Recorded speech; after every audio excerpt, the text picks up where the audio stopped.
വളരെ heart touching ആയിട്ടുള്ള നമ്മളെ അക്കാഡമി അവാർഡിന് പോലും നോമിനേഷൻ അയച്ചിട്ടുള്ള ഒരു നല്ലൊരു ഹൃദയസ്പർശിയായ ഒരു സിനിമ ഹോം ബൗണ്ട് എന്ന സിനിമയെ കുറിച്ചാണ് നമ്മൾ ഇന്ന് പറയാൻ പോകുന്നത്. നമ്മുടെ നീരജ് ഗയാനാണ് സിനിമയുടെ ഡയറക്ടർ.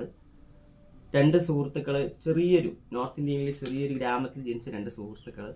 അവര് ഭയങ്കര ജാതി മതം തുടങ്ങിയ കാര്യങ്ങൾ കൊണ്ട് തന്നെ എല്ലാവരും വിവേചിക്കപ്പെട്ട രണ്ടുപേരാണ്. അപ്പൊ അതിന്റെ ഡിഗ്നിറ്റിന്റെ ഒരു പ്രശ്നം, അല്ലെങ്കിൽ അവര് ഈ സൊസൈറ്റിയിൽ ഇങ്ങനെ തലയുയർത്തി നിൽക്കാൻ വേണ്ടിയിട്ട് തന്നെ പോലീസ് റിക്രൂട്ട്മെന്റ് എന്നൊരു സ്വപ്നവുമായിട്ടാണ് പോകുന്നത്.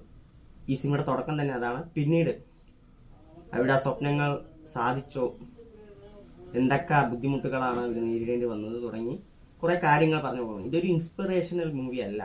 അവരുടെ സ്വപ്നങ്ങൾ ചേസ് ചെയ്ത് കീഴടക്കി അങ്ങനത്തെ ഒരു ടൈപ്പ് സിനിമയില്ല. വളരെയധികം റിയലിസ്റ്റിക് ആയിട്ടുള്ള ഒരു സിനിമയാണ് ഹോം ബൗണ്ട് എന്ന് പറയുന്നത്.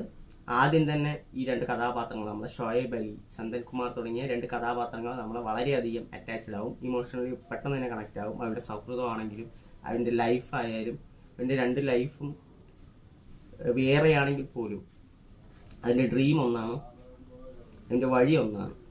അങ്ങനെ അവരുടെ ലൈഫിലൂടെ കടന്നു പോകുന്ന ഒരു സിനിമ എന്ന് വേണമെങ്കിൽ പറയാം. ഷോയബ് അലി, ചന്ദൻ കുമാർ എന്നീ രണ്ട് വേഷങ്ങൾ കൈകാര്യം ചെയ്ത് നമുക്ക് ഷോയബ് അലി ഇഷാൻ ഖട്ടറും ചന്ദൻ കുമാർ എന്ന് പറയുന്ന വിശാൽ ജത്വയാണ് ഈ രണ്ട് കഥാപാത്രങ്ങളായി എത്തിയിട്ടുള്ളത്.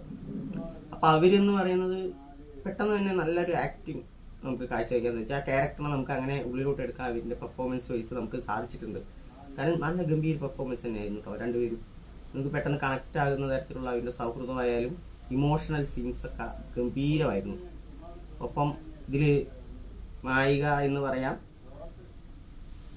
ജാൻവി കപൂർ. പേഴ്സണലി എനിക്ക് അത്ര ഇഷ്ടമല്ലാത്തൊരു നടിയായിരുന്നു. പക്ഷെ ഇതിൽ എവിടെയും നമുക്ക് ജാൻവിനെ കാണാൻ സാധിക്കില്ല എന്നുള്ളത് വളരെ അത്ഭുതപ്പെടുത്തുന്ന ഒരു കാര്യമാണ്. ഞാൻ ഒന്ന് സംശയിച്ചു, ഇത് ആളെന്നെയാണോ.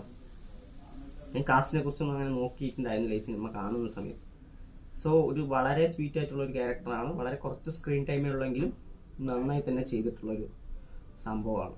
സിനിമയിൽ എസ്പെഷ്യലി എടുത്തു പറയേണ്ട ഇമോഷണൽ സീൻസ് തന്നെയാണ്. ഞാൻ പറഞ്ഞ പോലെ നമുക്ക് ഭയങ്കര ഹാർട്ട് ടച്ചിങ് ആയിട്ട് ഫീൽ ചെയ്യും. എസ്പെഷ്യലി ക്ലൈമാക്സ് പോർഷൻസ് ഒക്കെ നമുക്ക് ഭയങ്കര ഒരു ഹോണ്ടിങ് എക്സ്പീരിയൻസ് തന്നെയാണ്. അപ്പോൾ ഒരു ഹാപ്പി മൂവി കാണുന്നവർക്കുള്ള സിനിമയല്ല ഇത്.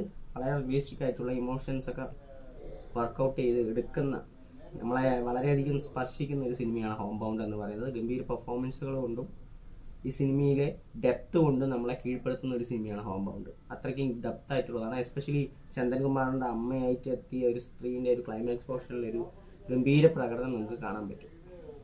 അതിന് എനിക്ക് ഇഷ്ടപ്പെട്ട മറ്റൊരു സീൻ എന്ന് പറയുന്നത് ചന്ദൻകുമാറിന്റെ ബാഗിൽ നിന്ന് രണ്ട് അപ്ലിക്കേഷൻസ് ഫോം എടുക്കുന്ന ഷോയബിനെ കാണുമ്പോൾ നമുക്ക് തോന്നും.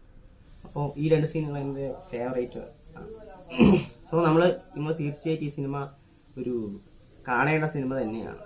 നല്ല ഗംഭീര എഴുത്തും ഗംഭീര പ്രകടനവും ഇമോഷണലി വളരെയധികം ടച്ചിങ്ങുമായിട്ടുള്ള ഒരു സിനിമ തീർച്ചയായിട്ടും കാണുക. കണ്ട അഭിപ്രായങ്ങൾ തീർച്ചയായും കമന്റ് ബോക്സിൽ അറിയിക്കുക.